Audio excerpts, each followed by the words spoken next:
तो आज हम शुरू करते हैं अपने न्यूमेरिकल से। तो पहला न्यूमेरिकल देखते हैं। इस न्यूमेरिकल में ये कह रहे हैं कि एक सर्कुलर ट्रैक है जिस पर एक एथलीट रन कर रहा है। वो पूरा 200 डायमीटर का है और एक राउंड कंप्लीट करने में उसे 40 सेकंड लगते हैं। तो यहाँ पर हमें डिस्प्लेसमेंट और डिस्टेंस दोनों ही चीज़ें बतानी है 2 मिनट 20 सेकंड के बाद। तो टोटल टाइम अगर हम देखें तो हमारा 140 सेकंड हो जाता है।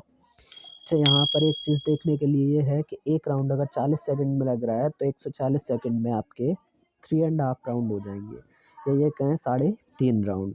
तो डिस्टेंस अगर हम निकालते हैं तो डिस्टेंस हमारा होता है क्योंकि ये सर्कुलर ट्रैक है तो इसलिए इसका डिस्टेंस हो जाएगा 2πr। तो 3.5 राउंड के लिए हम 3.5 इंटू 2πr कर देंगे। तो यहाँ से हमारा जो डिस्टेंस आ जाएगा वो हो जाएगा 2200 मीटर। तो अब हम देख लेते हैं डिस्प्लेसमेंट। तो जैसा कि हम जानते हैं डिस्प्लेसमेंट होता है कि the shortest path between the initial and final position of a body. तो यहाँ पर अगर हम बात करें 3 राउंड की तो 3 राउंड के बाद हमारा डिस्प्लेसमेंट 0 हो जाएगा, क्योंकि स्टार्टिंग पॉइंट भी इसका वही रहे और एंड पॉइंट भी वही है। और आधे राउंड की अगर हम बात करें तो वो डायमीटर के इक्वल हो जाएगा। तो डायमीटर हमारा 200 है तो यहाँ पर हमारा डिस्प्लेसमेंट भी हो जाएगा 200 मीटर। तो चलिए आगे देख लेते हैं सेकंड न्यूमेरिकल। सेकंड न्यूमेरिकल हमारा क्या कह रहा है कि एक जोसेफ नाम का लड़का है, वो एक पॉइंट से दूसरे पॉइंट तक रन करता है और फिर वापस सी पॉइंट पर आ जाता है। तो ए से बी जो जाता है ये 300 मीटर जाता है 2 मिनट 30 सेकंड में। तो इसके लिए हम एवरेज स्पीड निकाल लेते हैं, total distance upon total time. तो डिस्टेंस हमारा 300 हो गया और हमारी जो स्पीड है टाइमिंग वो हो गई 150 मीटर। तो यहाँ से 2 मीटर पर सेकंड आपकी स्पीड आ गई।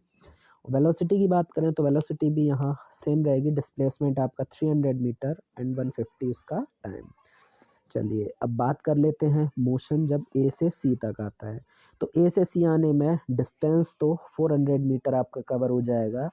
अगर डिस्प्लेसमेंट की अगर हम बात करते हैं तो डिस्प्लेसमेंट हमारा 200 मीटर हो जाता है, क्योंकि ए से सी तक की डिस्प्लेसमेंट जो हमारा होगा वो 200 मीटर हो जाएगा, क्योंकि टोटल 300 और वो 100।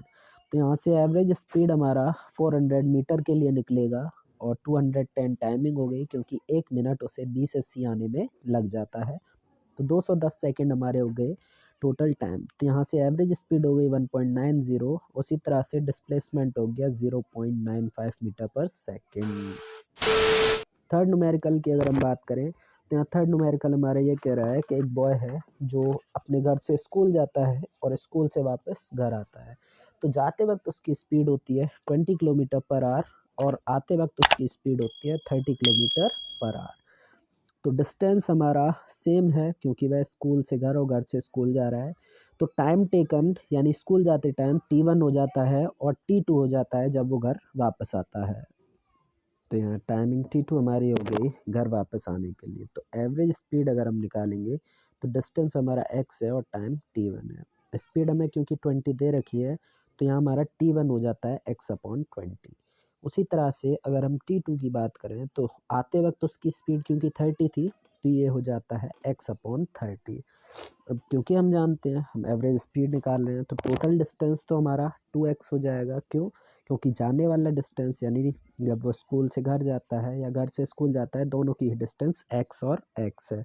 तो इसलिए हमारी जो डिस्टेंस हो जाती है वो हमारी 2x हो जाती है।